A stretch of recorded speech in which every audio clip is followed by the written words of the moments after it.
अस्सलामु अलैकुम वरहमतुल्लाहि वबरकातुहू। अल्हम्दुलिल्लाहि रब्बिल आलमीन वस्सलातु वस्सलामु अला सय्यिदिल अंबिया वल मुरसलीन व अला आलिहि व अस्हाबिहि अजमईन। अम्मा बाद फ़अऊज़ु बिल्लाहि समील अलीम मिनश शैतानिर रजीम। बिस्मिल्लाहिर रहमानिर रहीम। जीअं त हिन वक़्तु ख़ुसूसन सोशल मीडिया ते ऐं प्रिंट मीडिया ते अहिड़ी तरह सां मुख़्तलिफ़ मनाज़िर जे हवाले सां ॾिठो वञे थो जिन वक़्तु इंतिहाई हिकु ख़बीस ऐं ख़तरनाक गुनाह जेको ज़ेर बहस आहे, ज़ेर मौज़ू आहे ऐं मुख़्तलिफ़ क़िस्म जा तबसरा उन जे मथां बि जारी आहिनि, उहा आहे हमजिन्स परस्ती यानी अग़लाम बाज़ी जे हवाले सां ख़ुसूसन असांजे सिंधी सोशल मीडिया वग़ैरह ते इहा शइ ज़ेर बहस आहे। इस्लाम असांजे हिन हवाले सां छा रहनुमाई कई आहे ऐं इस्लाम इन खे केतिरो ख़तरनाक गुनाह सम्झो चयो आहे, उन हवाले सां असांजे लाइ क़ुर करीम जो सभ खां पहिरीं तर्ज़ अमल आहे। अल्लाह तबारक तआला सूरह हूद 11 नंबर सूरत आयत नंबर 82-83 जे अंदरि सैयदना लूत अलैहिस्सलाम जी क़ौम जो ज़िक्र कयो आहे। लूत अलैहिस्सलाम जी क़ौम जो ज़िक्र अल्लाह ताला क़ुर करीम हिकु जॻह ते फ़रमाई त उहा ख़बीस गुनाह जो कमु कंदी हुई। उहो गुनाह जो कमु कहिड़ो हो? उहा अग़लाम बाज़ी जे हवाले सां जॾहिं अॻिते वधनि था त अल्लाह ताला उन क़ौम खे जे मथां हिकु अज़ाब आंदो। क़ुर करीम जे अंदरि अल्लाह ताला फ़रमाए फलम्मा जा अमरुना जअलना आलिहा साफ़िलहा व अमतरना अलैहा हिजारत मिन सिज्जील मंदूद मुसव्वमतन इंद रब्बिक वमा हिय मिन ज़ालिमीन बिबईद। यानी अल्लाह ताला फ़रमायो जॾहिं उहा क़ौम इन लवात अग़लाम बाज़ी यानी हमजिन्स परसी जे गुनाह में मुलवस थी वञे थी, अल्लाह ताला अज़ाब आंदो जो उन जे जेको ज़मीन खे मथे खॼी वञे थी ऐं हेठियूं हिसो मथे मथियूं हिसो मथे हेठि थी वञे थो। यानी ज़मीन जॾहिं मथे वञे थी उनखां पोइ उबती थी करे ज़मीन ते किरे थी। अहिड़ी तरह सां अल्लाह ताला उन जे मथां पत्थरनि जो अज़ाब मोकिलियो। हर पत्थर जे मथां निशानी हुई, बाक़ाइदा नालो लिखियलु त फलाणे शख़्स खे लॻंदो। इन क़िस्म जो अल्लाह ताला अज़ाब उन क़ौम जे मथां आंदो।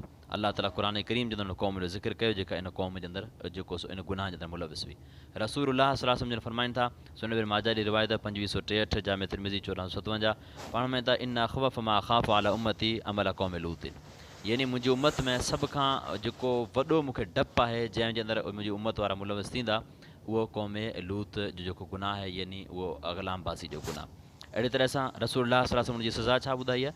मन वजदतुमूहु यामलु अमल क़ौम लूतिन फ़क़्तुलुल फ़ाइल वल मफ़ूल बिही। सुनन अबी दाऊद 4462, तिरमिज़ी 1456, इब्न माजा 2561 नंबर हदीस आहे।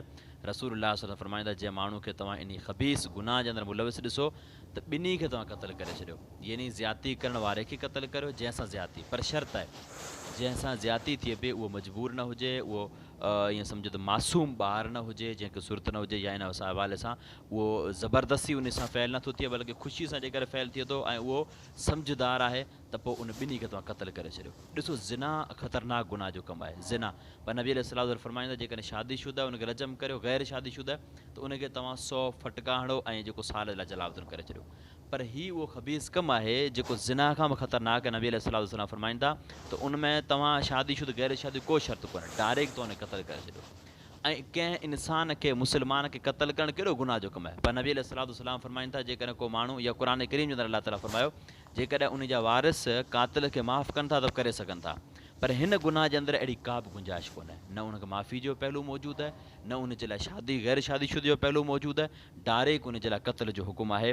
अहिड़ी तरह सां नबी अलैहिस्सलाम जिन फ़रमाइनि था मुस्नद अहमद 2763 नंबर हदीस ऐं सिलसिला सही अलबानी 3462 ते नबी सल्लल्लाहु अलैहि वसल्लम 3 दफ़ा लानत कई। पाण सल्लल्लाहु अलैहि वसल्लम मन अमिल अमल क़ौम लूत लअन अल्लाह, अल्लाह हुन ते लानत करे। वरी ॿिए दफ़ा फरमायो अल्लाह हुन ते लानत करे। 3 दफ़ा फरमायूं अहिड़े माण्हू जे मथां अल्लाह जी लानत हुजे।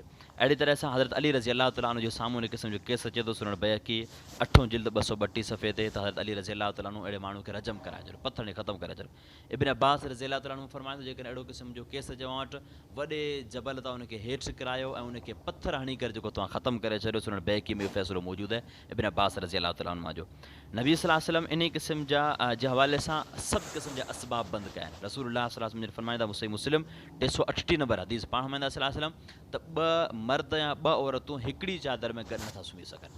ऐं नबी सल्लल्लाहु अलैहि वसल्लम जिन फ़रमाईंदा अबू दाऊद 495 जॾहिं औलाद 10 सालनि जो थिए पोइ तव्हां उनखे हिकिड़े बिस्तरे ते न सुम्हारियो। ॾिसो इहे सभु असबाब अलाह जे पैगम्बर बंदि कया आहिनि इन ख़बीस गुनाह जे कम जे हवाले सां। त असांखे घुरिजे त असीं इन हवाले सां ज़हन में कबाहत रखूं असीं ऐं जेका असबाब आहिनि उनखे बंदि करियूं असीं, उनखां बचूं असीं।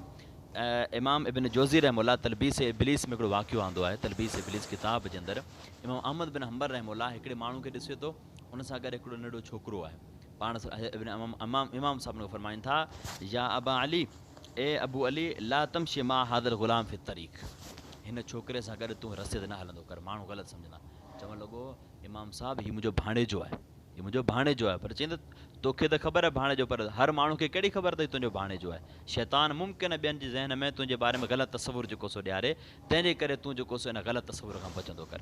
तंहिं करे असांखे घुरिजे त हिन क़िस्म जेको ख़बीस ख़तरनाक गुनाह आहे, जंहिंजा शरी एतबार सां बि नुक़सानात आहिनि, तबी एतबार सां बि नुक़सानात आहिनि, जो इंसान पोइ आख़िर में कंहिं बि जेको सो शादी वग़ैरह जे अहल नथो रहे, या उनजे औलाद जे हवाले सां शिकायतूं, घरवारी जे घर जूं शिकायतूं, अलाह न करे जेको हिकिड़ो इंसान ख़बीस कम जो आदी थी वञे थो, त उहो इंतिहाई गंदो फ़ैल आहे, जंहिंमें इंसान जानवर खां बि हदूं क्रास करे वेंदो। जानवर में बदतर जेको ईअं सम्झो त हिकिड़ो जेको इन ख़्वाहिशात जे हवाले सां गॾो जो मिसालियूं, असीं कुते जो मिसालियूं, सूअर जो मिसालियूं, लेकिन इन्हनि में बि इहा शइ कोन ॾिसंदा तव्हां जेको सो नर खां पंहिंजी ख़्वाहिश पूरी करे।